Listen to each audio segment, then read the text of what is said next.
SC Strong. Santa Catarina ganhou posições. O setor de tecnologia desponta no cenário. Cidades do estado com maior PIB no país. Santa Catarina sob o olhar de Romualdo Silva e Fabiano Delanholo.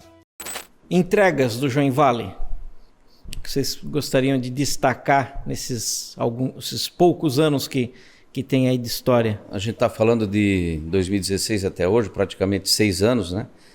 5 anos e alguma coisa. De instituição mesmo, de 18, né? A ideia... 16 sim. Desde o tempo que ela foi pensada. Mas é fato que as primeiras ações já são resultados da maturidade, da maturação que ela teve ao longo desses anos iniciais aí. São vários, bem expressivos.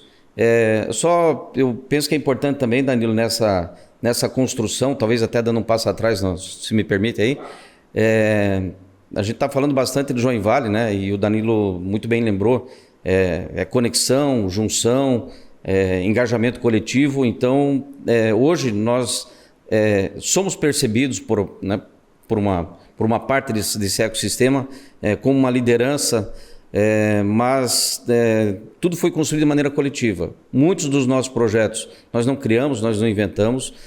Nós ouvimos outras entidades, nós ouvimos outros líderes, ouvimos outras entidades, e aí eu penso que vale a pena lembrar de duas figuras importantes aqui. Uma delas é o Sebrae, através do Alexandre. O Alexandre, num dos movimentos que a gente fazia via Softville, mas já pensando Joinvale, entre outras coisas, né, para encurtar bastante a história, resultou no Joinville Startups, que hoje vem a ser a Startup SC aqui da nossa região. Então, naquela ocasião, eu lembro que ele falou, olha, eu ajudo, eu dou a receita do bolo, eu potencializo, vamos desenvolver aquela cidade. Então, essa foi uma figura bastante importante. E eu lembro também do Daniel, que era então presidente da CAT, quando ele também, né, abriu um leque de programas e falou, olha, eu ajudo vocês a levar para Joinville esse leque de oportunidades, esse leque de programas aqui, não tem participação financeira, não tem cobrança de royalties, para executar em Joinville. Então, essa construção que também, e aí a gente vai falar das entregas, né? Essas entregas, muitas delas são executadas por outras entidades que não é o Joinvale. Então, a gente cria programas que pode ser executado pelo FabLab, que pode ser executado pela Softville, que pode ser executado por uma outra entidade, pelos consultores que estão ao nosso meio. Então, é uma construção coletiva, ou seja, não nasceu com a ideia de ser protagonista de um projeto, e sim um pedaço desse ecossistema. Mas como entregas, acho que os mais relevantes, já começamos com aquela viagem internacional, que foi uma primeira entrega. Depois teve outras, né? Teve a Porto Alegre, Curitiba, Florianópolis, Recife, Porto Digital. Eu diria que foi essas missões, elas foram importantes porque elas levaram para lá pessoas importantes aqui do nosso ecossistema, né? Foram empresários, foram consultores, enfim, foram mentores, que trouxeram para cá muitas ideias. Esse eu diria que foi um primeiro grande, a própria construção do modelo Ágora, né? O modelo desse espaço que a gente está aqui hoje, ele foi conduzido por uma equipe liderada pelo Joinvale. Então, o modelo pelo qual ele foi construído, né? Os hackathons, a escolha da distribuição, a distribuição física, financeira. Eu acho que foi uma primeira entrega, né? Não sei se é o caso de entrar nos detalhes, mas nominando, essa é uma grande entrega. Os Jedis, que já estão na 6ª edição, né? Já foram 7 edições. Já foram 7 edições, em média gerando entre 13 e 6 startups a cada edição diretamente, né, Danilo e Fabiano? Acho que é mais ou menos isso que a gente tem gerado em cada uma delas. O Mindset Jedi, que é um outro programa que também foi... teve centenas de... Aliás, vale a pena falar também que o Jedi presencial, a gente já movimentou em torno de 800 pessoas, né? Mais ou menos 800 pessoas. Mais ou menos 800 pessoas, com um grupo voluntário de 70, 80 pessoas. Ao todo foram mais de 70 mentores. Voluntariamente, em torno de 70 mentores nesses projetos. E mais recentemente, aí a gente fala de ecossistema, e nessa roda a gente entendeu que estava faltando lá uma variável, que é a variável investimento. Recentemente a gente criou é um projeto chamado Join VC, que é um pool de investidores de Joinville, né, investidores locais, cuja prioridade é investir em negócios locais. Esse é um projeto que foi desenvolvido com a Bossa Nova e estamos agora fechando a primeira rodada, pensando numa segunda no segundo semestre. Não sei se o Danilo lembra de alguma outra. Acho que são os principais, né? Eu só queria... acho que vai ficar muito longo. Mas o mais importante destacar dessas entregas é que o Joinville sempre se posicionou nos gaps que existiam, né? Então, quando a gente começou a levantar o que o ecossistema faz pela inovação hoje, ficou muito claro assim, que faltava muito eventos de capacitação voltado ao empreendedorismo e inovação e faltava dinheiro, né? Que não tinha aqui fundos locais que experimentassem investir em inovação. A maioria das coisas que aconteciam eram eventos, palestra. E a gente estava de saco cheio de ir em palestra. Porque palestra tu vai, não acontece muito e no outro dia tu não põe em prática. O único movimento que tinha em direção à capacitação era o Márcio com o Startup Weekend e depois o Joinville Startups com o Startups SC. Né? E isso eram 2 eventos em meio, sei lá, uns 26 que tinha de coisa que não acontecia muito, né? De palestra, de tal case. Se limitava basicamente a workshops e palestras, né? Mas efetivamente que gerasse novos negócios, não tinha muita coisa. Então, o que a gente se propôs a fazer nesse momento, assim, de entrega mais lá na ponta, né? Menos articulação, menos planejamento estratégico, mas lá na ponta era isso, era capacitar os empreendedores e nesse momento agora oferecer recurso financeiro para que eles possam prosperar também. E isso eu acho que é um pouco daquele retroalimentar o ecossistema que o Dionei estava falando, né? Porque você pega empreendedores que já fizeram essa caminhada, que hoje são bem-sucedidos, que têm condição financeira de colocar dinheiro em empreendedores com potencial de percorrer esse caminho, né? E fazer com que a cidade retroalimente o ecossistema com novas startups, novas iniciativas que possam gerar prosperidade. A gente falou de alguns, tem mais, né? O Joinville tem outros programas, um importantíssimo que a gente fazia com mais frequência antes da pandemia, o Workshop, né? Que é um evento mensal, onde traz uma palestra, traz alguém para dar algum recado, para falar alguma coisa inerente aí à tecnologia, inovação, empreendedorismo, e ao final o happy hour sempre com shopping, então é workshop. Aí tem outros projetos, né? Tem o Pacto da Inovação, tem Resolvedores, e muito importante falar também que hoje o Joinville ele tem uma sustentação, né? Tem uma equipe de sustentação, tem uma equipe operacional, graças a um grupo de empresas que está acreditando nesse projeto já há alguns anos, e aí a gente fala desde 2019, né, Fabiano? Acho que mais ou menos isso. A gente tem um grupo de empresas que apoiam financeiramente o Joinville. E aí o importante, não só financeiramente, mas elas nos chamam também para atuar em conjunto com elas, muitas vezes trazendo equipes delas para cá e nos convidando para ir também executar projetos internamente. Então, quando a gente fala de eventos que nós realizamos, eu diria que essa conexão com essas grandes companhias, né, com as corporates, elas têm uma importância fundamental para nós, porque além de fazer um trabalho num espaço que a gente também entendia que era um grande gap, né, que era, né, as grandes companhias conversar com os atores do ecossistema, essa aproximação que todo mundo reclama e todo mundo tem razão, né? Todo mundo tem razão.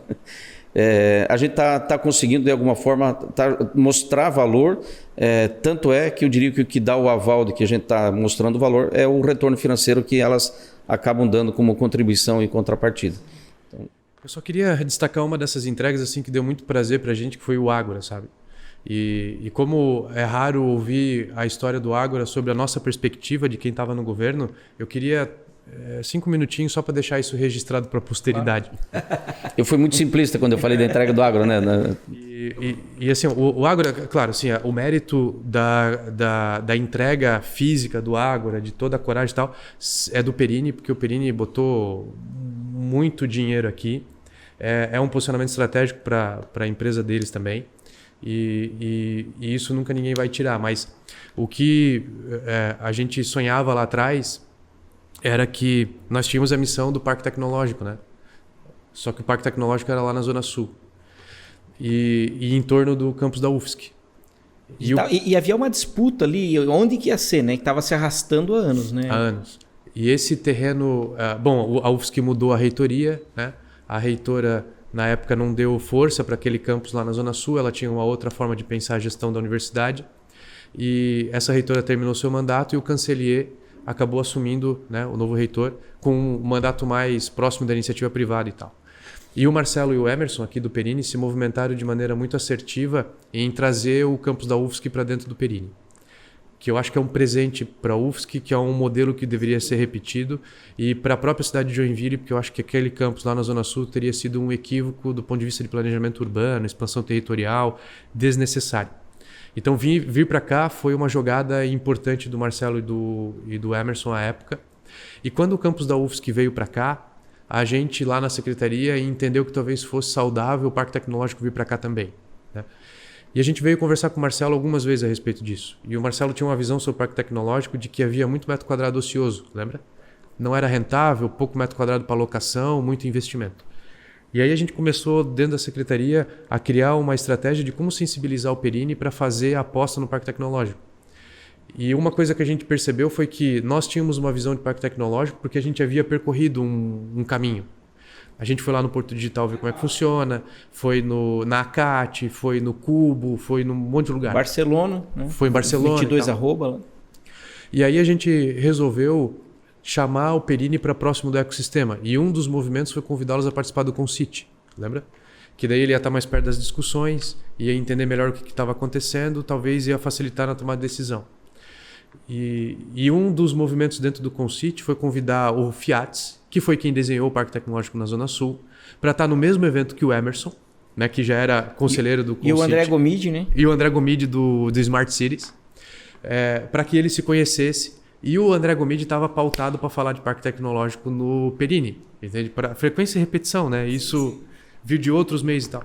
E aconteceu, o Fiat falou, o André Gomide veio no embalo. E o Emerson já era um cara sensível, porque ele já tinha pensado no Parque Tecnológico no Perini muito antes da gente existir. Acho que lá no início dos anos 2005, por aí. Que era um assunto muito novo, não deu muito eco na cidade, eles deixaram em stand-by e começou a ver esse movimento, eles começaram a se sentir corajosos para isso, né? E aí a gente levou o Marcelo e o Emerson na CAT, levamos no Porto Digital, levamos no Cubo, e eles começaram e depois em Israel, né?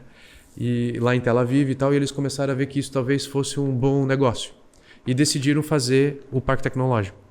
E quando decidiram fazer, abriram para nós. E aí eu lembro bem de uma reunião que eu e o Fabiano queria convencer o Marcelo a fazer o Parque Tecnológico lá no centro, atrás do Centro Eventos.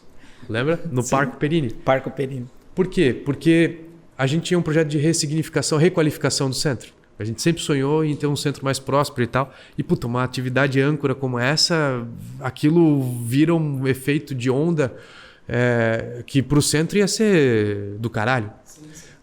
Aí a gente sentou ali, e aí o Ari, que já tinha saído da secretaria, tinha um projeto de fazer alguma coisa ali no Parque Perini, ele já estava ensaiando isso com o Matheus na época e tal. E aí eu fui convencido, eu e o Fabiano, tu lembra dessa reunião? Convencido de sensibilizar o Marcelo a fazer alguma coisa lá no centro e colocar ele na direção do projeto do Ari. E aí ele falou, não, ele disse, vai ser aqui. E a gente contra-argumentava, né? Dizendo, mas olha só, lá é mais... Olha o deslocamento, economia criativa, puta, já tem a Selbet, tem a Soft Expert e tal. Não vai ser aqui, porque é aqui que é o motor de desenvolvimento e não sei o quê. Uma hora ele se encheu o saco e ele falou o seguinte, ele falou, olha, vamos fazer o seguinte então, eu dou aquilo lá para vocês. Vocês fazem o que vocês estão falando que dá certo. Mas eu quero dizer o seguinte, eu vou fazer o Parque Tecnológico aqui. E aí quando os caras vierem para escolher o projeto de vocês, que vocês vão ter que buscar financiamento. E o nosso, em qual tu acha que eles vão colocar dinheiro? Bom, já que tu deu esse checkmate, beleza, vai ser aqui. A gente se convenceu de que aqui era uma boa ideia. E aí ele mostrou um pouquinho como é que ele queria desenvolver o projeto aqui. E aí a gente falou, olha, os movimentos de ecossistemas eles precisam ser bottom-up, não top-down, né? Precisa ser um movimento participativo e tal. Precisa construir uma narrativa de que as pessoas vão participar da construção disso. E aí a gente, dentro da nossa expertise de desenvolvimento coletivo, plano diretor, design thinking, oficinas, Join Valley, tudo isso, a gente entregou uma inteligência para ele de construção coletiva do Master Plan e depois fazer um concurso nacional de arquitetura que qualificaria a proposta que ia ser de implantação desse ambiente aqui e ao mesmo tempo também de repercussão desse parque tecnológico, porque a mídia ia ver e tal. O que a gente não esperava era o volume de projetos do Brasil inteiro querendo participar desse concurso arquitetônico que acabou formando o Agrotech Park. Mas foi bonito de ver isso nascendo aqui.